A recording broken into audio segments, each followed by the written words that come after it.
Many of the children that come to the Reece School come to us at about age 5, kindergarten. They come timid, shy, scared. Their language may be delayed. With the nurturing environment and the therapy that is available and the small group instruction and or individualization, the ongoing communication with parents, they are given a wonderful opportunity to overcome any of these problems that they might have, and many children do. This is a school that accepts children as they are, and that message comes across to the child so that there isn't judgment and criticism of what they can't do.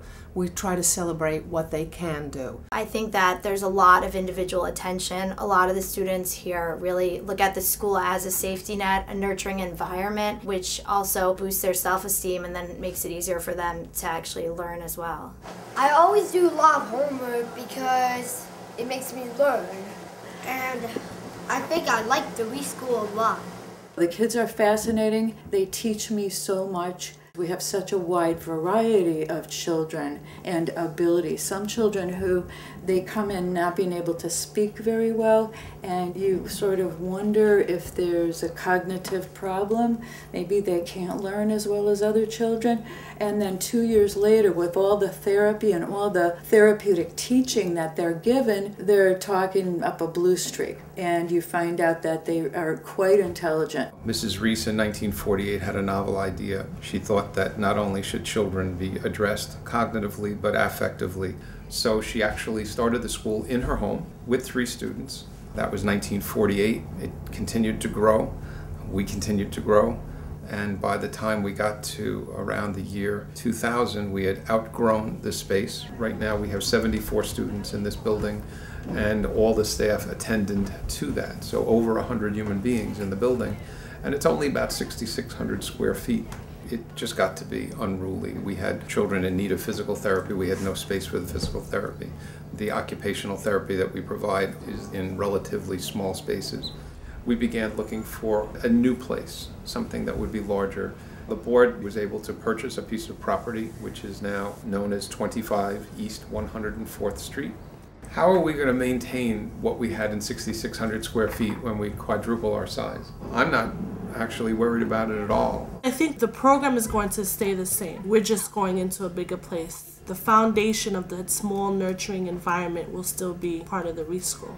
Part of the agreement was that we would be able to add 16 children to our total enrollment, bringing it to 90. We have already enrolled those students. They are starting in September.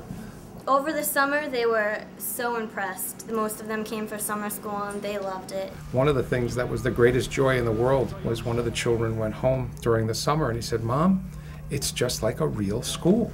Well, you couldn't get better than that. The space is just absolutely delightful and wonderful. There's much more material here than we had in the other school. We're up to date electronically. Everyone has email, which is really significant, so communication is clearer and quicker. For the clinicians, there's more space to do our work in, especially for the occupational therapist, which is one of the key programs here, in addition to speech and counseling. But now we have the equipment in our OT rooms for children to work on muscle, motor planning, any kind of physical organizational needs. It's just enormously helpful. We've had wonderful teachers here. You know, young people who come, gravitate to help children is really, they're very special. I am just amazed at how talented they are, how kind to the children they are. They create a structured but very nurturing environment for the kids. The staff is very supportive, as well as the administration, and we have a lot of freedom here. Like, we can take the kids to Central Park, which we did last week, to go on a leaf hunt, which was very exciting. The parents are key players in the children's education. They are the key member of our team. This is a team approach in which teachers, clinicians, and parents work together to create a program that will be educationally beneficial to the children. We have phone contact on a regular basis, as well as notebooks that we send home for parents to see how the child is doing in school. Without the parents' input, the program here wouldn't be as exemplary as it is. The parents know their children the best. They offer us so much information, what children like, don't like, what happened over the weekend.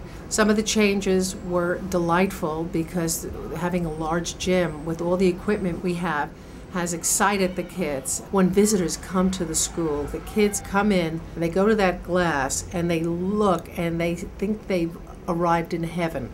And it is the most exciting thing to see. Now they have a library here in which they go, they get books out, they read. It's a comfortable place. My kids love to read, which is really neat. And they love going to the library because it's a really relaxing place for them. Every time we go there, it's really exciting. They go in, they sit on the bean bags, they know the rules, and they just love looking through the stack of books. They love having lockers. It's kind of like a independence thing that they've never had. The computers, for one, in my class are great, and we're only beginning to tap into the potential that they have across all aspects of the curriculum.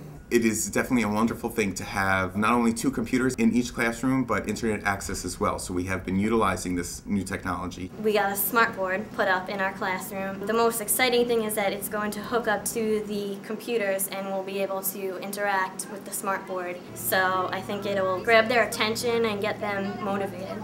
And we have lunchrooms, which is really exciting. The kids love it to have lunch outside the classroom with another class, so they have an opportunity to socialize more. These are the things that are positive additions to the school. The most important piece, I think, was that it's a really well-built, excellently laid out environment where the kids are in nice classrooms, where the furniture lends to the educative process. The children are really adapting to this program, this new building, in a positive way. Children get off the bus excited to come to the school. Parents are excited to bring their children here. What I've heard from the children is that they love it. They do talk about the old school and they compare the differences and they are enjoying the change.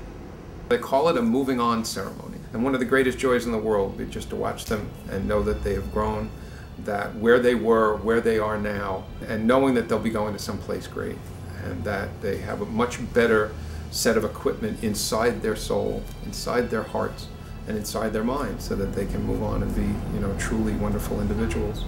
I hope that I will work harder as I move on, but I'll miss the Reece School, my friends, and the good times I've had. Thank you for making my days at the Reece School memorable. We have a number of kids who go on to college. Parents would never believe it when they bring their kids here at 5 that they're going to be able to go as far as they go.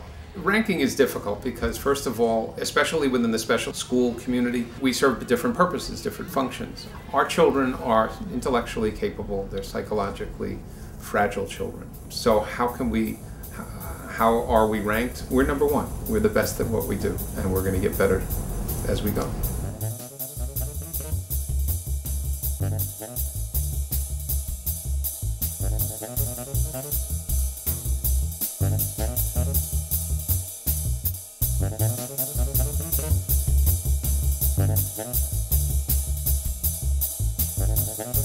Thank you.